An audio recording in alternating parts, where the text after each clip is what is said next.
시편 103편 1절에서 5절 말씀입니다. 다 찾으신 줄 알고 한 목소리로 읽겠습니다. 내 영혼아 여호와를 송축하라. 내 속에 있는 것들아 다 그의 거룩한 이름을 송축하라. 내 영혼아 여호와를 송축하며 그의 모든 은택을 잊지 말지어다. 그가 내 모든 죄악을 사하시며 내 모든 병을 고치시며 내 생명을 파멸에서 속량하시고 인자와 긍휼로 관을 씌우시며 좋은 것으로 내 소원을 만족하게 하사 내 청춘을 독수리같이 새롭게 하시는도다. 아멘. 오늘 우리가 읽은 말씀을 가지고 감사하는 곳에 축복이 있다라는 제목으로 말씀을 나누도록 하겠습니다. 예수를 믿는 사람과 예수를 믿지 않는 사람을 구별하는 것이 있다면 어떤 것이 있을까요?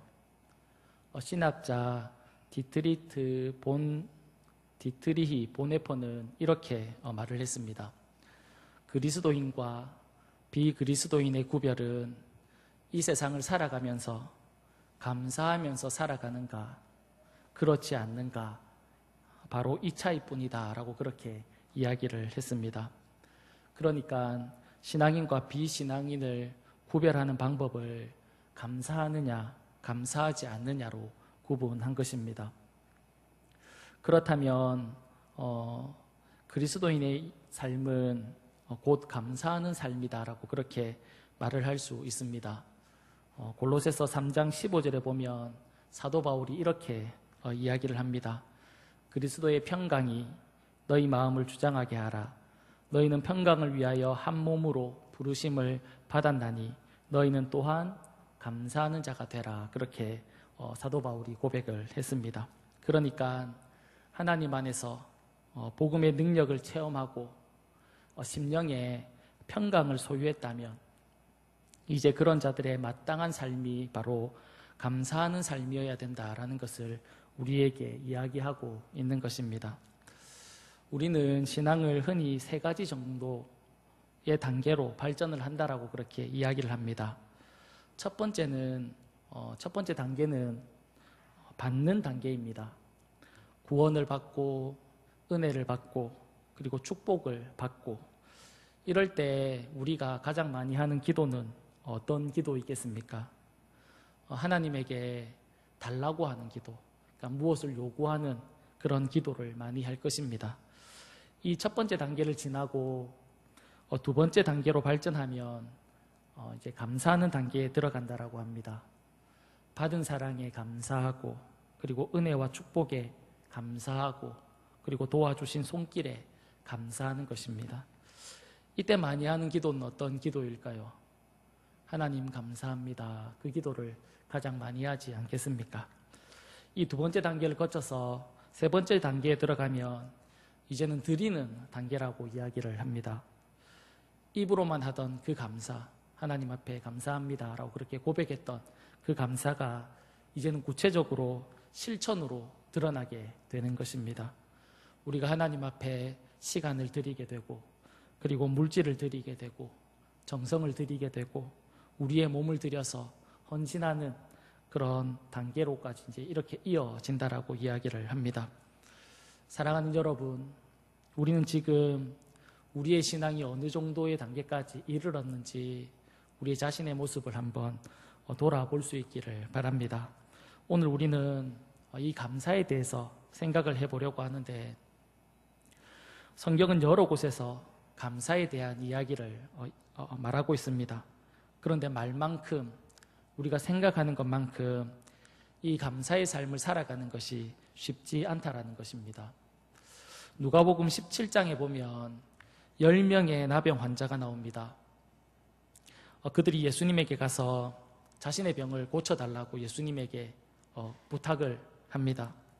그때 예수님이 그들에게 무엇이라고 말하냐면 너희의 그 몸을, 병들은 너희 몸을 제사장에게 가서 보이라 라고 그렇게 이야기를 했습니다. 그 말을 들었던 이 10명의 나병 환자가 그 예수님의 말씀에 순종해서 제사장에게로 이렇게 찾아가게 됩니다. 그런데 그 찾아가는 도중에 이 10명의 나병 환자가 다 깨끗함을 받게 됩니다. 그 깨끗함을 받고 난 다음에 이 10명의 나병 환자가 어떻게 했을까요? 예수님께 돌아와서 나의 병을 고쳐주셔서 감사합니다 라고 그렇게 고백했던 사람이 10명 중에 몇 명이 있었을까요? 네, 1명 있었습니다. 10명 중에 1명만이 예수님에게 돌아와서 예수님 참 감사합니다 그렇게 감사를 드렸던 것을 우리가 볼 수 있습니다. 사랑하는 여러분, 이처럼 감사하는 삶이 쉽지 않습니다. 그래서 주님은 성경에서 감사에 대해서 말씀을 또 하고 있고, 감사하는 것이 성도의 마땅한 자세라고 말씀하고 있습니다. 그런데 우리는 왜 이렇게 감사의 삶을 잘 살아가지 못하는 것일까요? 그 이유는 생각보다 간단합니다. 왜 그러냐면 우리가 자꾸 잊어버리기 때문에 그렇습니다. 오늘 본문 2절에 보면 시인이 무엇이라고 말하고 있습니까? 내 영혼아 여호와를 송축하며 그 모든 은택을 잊지 말지어다. 그 은혜를 잊지 말라 그렇게 이야기하고 있습니다. 우리가 이 땅을 살아가면서 하나님께서 우리에게 주셨던 그 은혜들, 우리를 도와주셨던 하나님의 그 도움들, 그런 하나님의 은혜와 도움, 그 축복들을 잊지 말라 그렇게 말씀하고 있는 것입니다. 우리가 하나님 앞에 은혜를 받고 도움을 받으면 우리는 그 순간 하나님 앞에 감사를 합니다.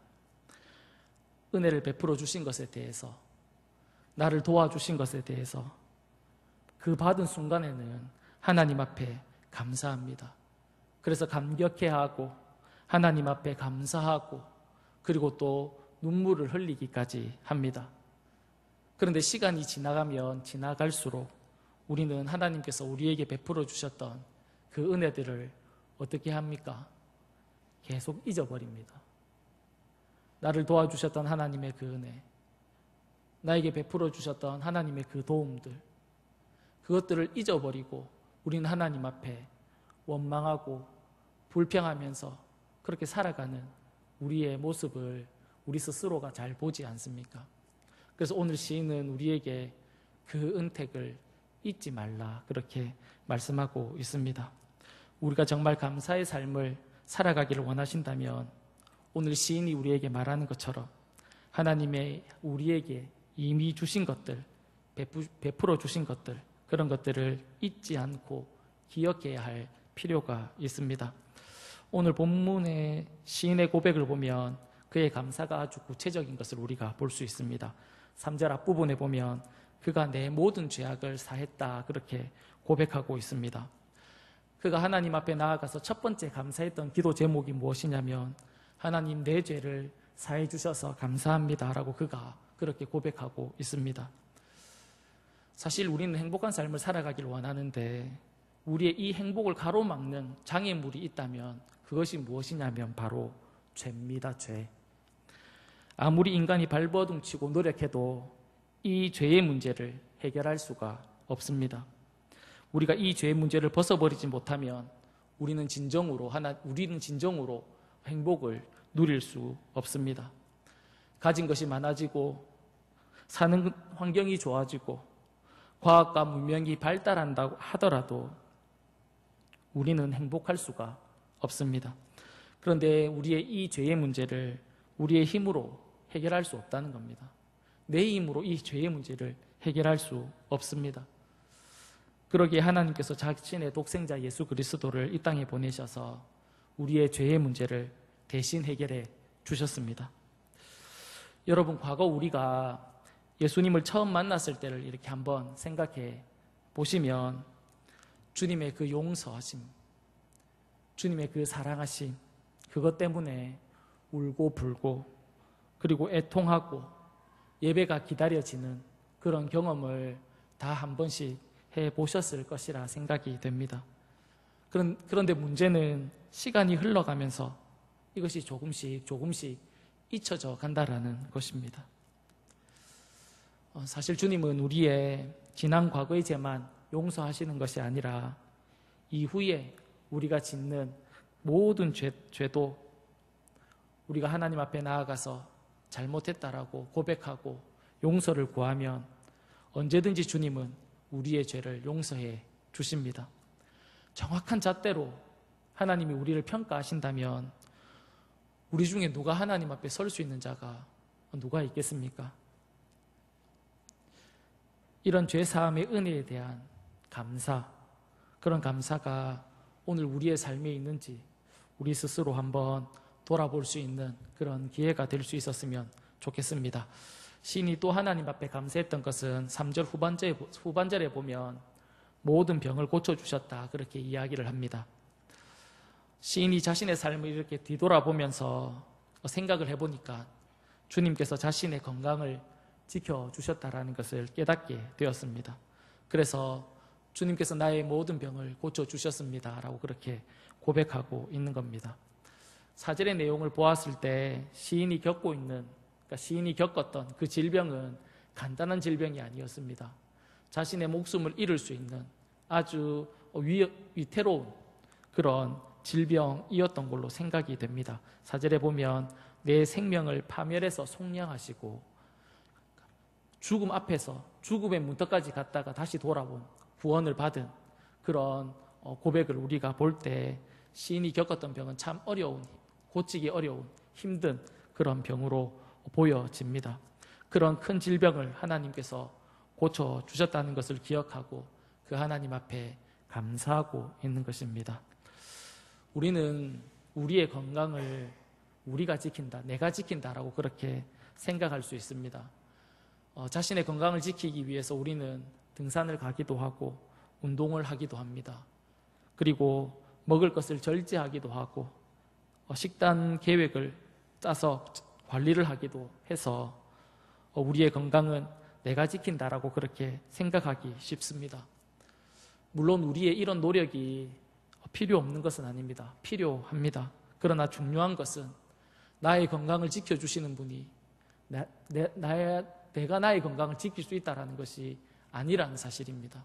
나의 건강은 주님께서 지켜주셔야 내 건강이 유지된다라는 것을 알 수 있습니다. 언제 우리가 건강에 대해서 감사할 때가 언젠가요? 우리가 건강할 때는 하나님 앞에 이 건강에 대한 감사를 잘 하지 못합니다. 우리가 언제 하나님 앞에 내가 이 건강한 것 때문에 감사를 할 수 있습니까? 그것은 우리가 건강을 잃었을 때 비로소 우리는 하나님 앞에 내가 건강했던 것이 얼마나 감사한 일인지 깨닫고 하나님 앞에 하나님이 나에게 건강 주신 것에 대해서 감사할 수 있습니다. 사실 우리의 심장이 24시간 동안 하루 동안 계속 뛴다는 것이 참으로 놀라운 일이지 않습니까? 계속 뛰는 것이 아니라 멈출 수 있거든요. 뛰다가 멈출 수 있지만 우리의 심장이 계속 뛴다는 것이 얼마나 놀라운 일입니까? 보이는 음식을 우리가 마음껏 먹을 수 있다는 것이 얼마나 감사한 일입니까? 몸이 아프신 분들, 질병을 가지고 계신 분들, 그런 분들 중에서는 먹고 싶지만 먹지 못하는 그런 분들도 있습니다. 그런 사람들을 볼 때 내가 마음껏 먹을 수 있다는 것이 얼마나 감사한지 모릅니다. 이런 은혜에 대해서 우리가 하나님 앞에 감사할 수 있는 그런 감사할 수 있기를 간절히 바랍니다. 잠을 잘 자는 것도 감사한 일입니다. 저는 사실 머리를 이렇게 바닥에 대면 바로 잠이 드는 그런 스타일입니다. 지금도 그런데 몇 주 전에는 이렇게 잠자리에 누웠는데도 잠이 잘 들지 않았던 그런 한 주가 있었습니다. 그러니까 그 한 주 동안 대략 이렇게 계산해 보니까 한 주 동안 10시간 정도 이렇게 잠을 잤더라고요. 그러니까 굉장히 잠이 부족했던 그런 한 주를 보냈던 적이 있는데 그렇게 되니까 하루 종일 머리가 멍하고 집중이 되지 않고 저 나름대로 참 힘들었던 그런 시간을 보냈었는데 잠을 잘 주무시는 그런 분이 계신다면 그것도 하나님 앞에 참 감사한 일일 것입니다. 그런데 혹시 이런 설교를 들으시는 분들 중에 나는 건강하지 못합니다. 목사님, 저는 건강하지 못합니다. 그래서 저는 그 감사가 내 입에서 나오기 어려운 사람입니다. 라고 그렇게 말씀하시는 분이 혹 계실지 모르겠습니다. 그러나 그럴지라도 감사해야 합니다. 우리가 욥을 잘 알고 있지 않습니까? 그는 그 많은 재산과 10명의 자식들 뿐만 아니라 자신의 건강까지 모두 다 잃었습니다. 그가 가지고 있는 것은 모두 다 잃었습니다. 그에게는 하나님 앞에 감사해야 될 조건이, 이유가 전혀 없었습니다. 그런데 그가 어떻게 했습니까? 욥기 1장 21절에 보면 그가 무엇이라고 고백하고 있냐면 이렇게 고백합니다. 이르되 내가 모태에서 알몸으로 나왔사온즉 또한 알몸이 그리로 돌아가올지라 주신 이도 여호와시요 거두신 이도 여호와시니 여호와의 이름이 찬송을 받으실지니이다. 그는 그런 상황에서도 다 잃어버린 그런 상황 가운데서도 하나님 앞에 감사했다라는 사실입니다. 모든 것을 다 잃어버린 그 절망의 날에 그는 하나님 앞에 원망하지 않았습니다. 불평하지 않았습니다. 그 하나님 앞에 오히려 감사할 수 있었다는 것을 우리는 성경을 통해서 볼 수 있습니다. 사랑하는 여러분, 이것이 신앙입니다. 신앙을 가지고 있는 사람은 이렇게 할 수 있다라는 것입니다. 이런 신앙을 보시고 하나님께서 그에게 변화되는 축복을 허락해 주신 것입니다. 우리가 잘 알고 있는 다니엘도 마찬가지입니다. 자신이 살던 나라가 멸망했습니다. 잘 살던 고국에서 포로로 바벨론까지 끌려왔습니다. 우여곡절 끝에 황제에게 인정을 받아서 이제 살 만큼 그런 상황이 되었을 때 다른 신하들이 그를 보고 질투해서 그를 어떻게 무너뜨릴까 고민하다가 그들이 간계를 꾸미게 됩니다. 그러다가 그들이 다니엘이 하나님 앞에 날마다 기도한다라는 기도의 사람이라는 것을 깨닫고 황제 외에 그 누구에게도 절하거나 기도하지 못하게 하는 법을 통과시키게 됩니다. 그리고 황제의 인장, 도장까지 받게 되었습니다. 이제는 다른 사람이나 어떤 신에게 기도하는 사람은 사자굴에 던져지는 그런 상황이 되었습니다. 다니엘이 하나님 앞에 기도하기만 하면 이제 사자굴에 던져져서 사자의 밥이 되는 그런 상황이 되었습니다. 이때 다니엘이 어떻게 했을까요? 우리가 잘 알고 있다시피 다니엘서 6장 10절에 보면 이렇게 이야기합니다. 다니엘이 이 조서에 왕의 도장이 찍힌 것을 알고도 자기 집에 돌아가서는 윗방에 올라가 예루살렘으로 향한 창문을 열고 전에 하던 대로 하루 3번씩 무릎을 꿇고 기도하며, 그 다음은 같이 읽을까요? 그의 하나님께 감사하였더라. 사랑하는 여러분, 다니엘과 같은 그런 상황이 우리에게 일어난다면 우리는 하나님 앞에 무엇이라고 얘기하겠습니까? 포로로 끌려와서 이제 살만한 상황이 되었습니다. 그 상황 가운데 하나님은 더 어려운 상황으로 그를 몰아가고 있을 때 우리는 과연 하나님 앞에 무엇이라고 얘기하겠습니까?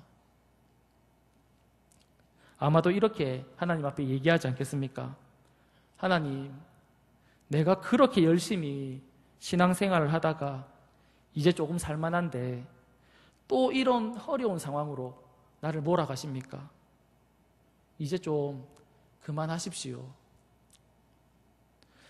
이렇게 하나님 앞에 얼마든지 항의하고 원망하고 불평할 수 있는 상황이지 않습니까? 너무 힘든 삶을 살아왔는데 이제 조금 살만한데 또 더 힘든 상황으로 이렇게 몰아가면 우리에게 당연히 원망과 불평이 나오는 게 당연하지 않습니까? 우리가 그렇게 살아가지 않습니까? 근데 다니엘은 그 상황 가운데 하나님 앞에 감사했다, 그렇게 이야기하고 있습니다. 그가 어떻게 그런 상황 가운데서 하나님 앞에 감사할 수 있었을까요? 전혀 감사할 수 없는 그런 상황 가운데 놓였을 때 어떻게 그는 하나님 앞에 감사합니다, 그렇게 고백할 수 있었을까요? 다니엘서 6장 10절을 다시 보시면 그가 감사할 수 있었던 이유를 이렇게 소개합니다. 자기 집에 돌아가서는 윗방에 올라가 예루살렘으로 향한 창문을 열고 전에 하던 대로 하루 3번씩 무릎을 꿇고 감사 기도를 드린 것입니다. 어느 날 갑자기 감사가 나오는 것이 아닙니다. 내가 감사해야지 라고 생각한다고 하나님 앞에 감사가 나오는 것이 아닙니다. 힘든 상황이 겹쳐도, 힘든 상황이 와도, 어려운 역경이 와도 내가 하나님 앞에 감사해야지 라고 생각한다고 바로 감사가 나오는 것이 아닙니다. 오늘 설교를 한 편 들었다고 우리의 삶에 갑자기 감사가 흘러 넘치는 것이 아닙니다. 오늘부터라도 정말 작은 거라도 내가 오늘 숨을 쉬고 있다는 이 사실 하나만으로도 내가 하나님 앞에 감사하는 정말 작은 것 하나라도 오늘 예배당에 이렇게 올라올 수 있는 하나님, 나의 다리가 힘이 있어서 이렇게 걸어올 수 있는 것이 너무 감사합니다라는, 누가 보면 너무 사소한 거지만 그런 작은 감사를 하나님 앞에 드릴 때 우리의 감사가 점점 더 넓어지게 되고 결국에는 우리의 모든 상황 가운데 감사를 할 수 있게 됩니다. 성경에서 말하는 범사의 감사가 이루어지게 되는 것입니다. 하나님은 다니엘의 그 감사를 들으시고 그를 위경에서 건져주셨고 은혜를 베풀어 주셨습니다. 좋은 날 감사하는 것은 당연한 일입니다. 세상 사람들도 좋은 일이 있으면 기뻐하고 감사합니다. 좋은 날 감사하는 것은 상식적일 수 있습니다. 그러나 환난 날에도 쉽지 않지만 그럼에도 감사할 수 있기를 간절히 축복합니다. 보통 세상 사람들은 언제 감사를 할까요? 자신들이 하는 일이 잘 될 때 기뻐하고 좋아하고 감사합니다. 그러나 성도는 다릅니다. 잘 될 때에도 감사를 하지만 어떤 상황 속에도 감사하는 것이 성도입니다. 이 말을 바꾸어 말하면 감사함으로 내 삶이 점점 잘 된다라는 것입니다. 서양 우화에 보면 이런 이야기가 있습니다. 어떤 사람이 7개의 큰 항아리를 길을 가다가 발견하게 되었는데 그 항아리를 이렇게 하나씩 열어보니까 6개의 항아리에 황금 보화가 가득 이렇게 채워져 있었습니다. 너무 기분이 좋은 겁니다. 그러니까 졸지의 부자가 된 것이지요. 그런데 마지막 7째 항아리에 이렇게 딱 뚜껑을 열어보니까 그 항아리에는 절반만, 황금 보화가 절반만 채워져 있는 겁니다. 그가 이것을 보고는 어떻게 했을까요? 6개의 큰 항아리 속에 가득 들어있는 황금 보화, 그리고 절반이 들어있는 이렇게 황금 보화를 자신이 얻었습니다. 이것을 보면서 당연히 감사해야 될 건데 이 사람은 이 7째 항아리에 가득 채워지지 않은 그것을 보면서 감사하지 못하고 원망하고 불평을 했습니다. 그리고는 그것을 이렇게 채워보려고 자신의 것들을 다 팔아서 황금 보화로 바꾸어서 그 항아리를 채워보려고 하지만 채워지지 않습니다. 열심히 일해서 월급을 벌어서 그것도 황금 보화로 만들어서 그 위에 채워보지만 그게 계속해서 채워지지 않습니다. 결국 그 항아리를 채우지 못했다라는 그런 이야기를 본 적이 있습니다. 이 사람이 어쩌면 우리일 수 있다라는 생각이 듭니다. 우리가 이 땅을 살아가면서 참 많은 복을 받았는데 욕심 많은 인생은 그 주신 것보다 받지 못한 것, 6개의 항아리에 가득 채워있는 그 항아리를 보지 못하고 채워지지 않는 그 7번째 항아리만 이렇게 바라보면서 그것을 채우려고 하는 그런 삶을 우리가 살아가고 있지 않는지 그런 생각이 들었습니다.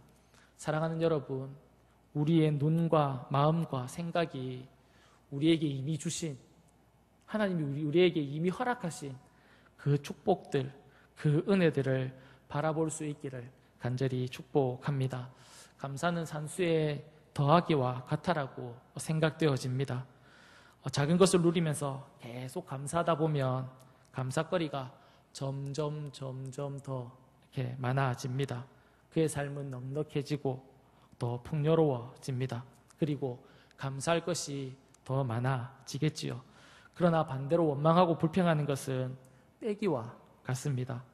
삶을 돌아다 보면 하나님과 사람 앞에 감사해야 하는 것이 있음에도 불구하고 자꾸 투덜대고 원망하면 내가 가지고 있었던 그 몇 가지 그것이 하나씩 잃어버리게 되고 결국에는 우리의 삶에 원망과 불평이 가득하게 될 것입니다.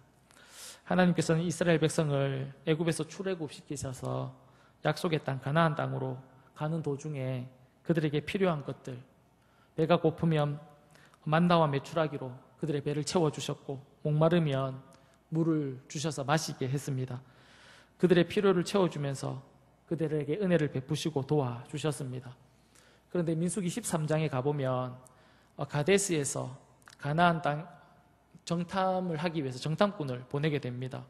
그들이 40일간 가나안 땅을 돌아보고 와서는 보고를 하는데 갈렙과 여호수아를 제외하고는 무엇이라고 얘기하냐면 민수기 13장 32절 33절에 보면 이렇게 그들이 얘기합니다.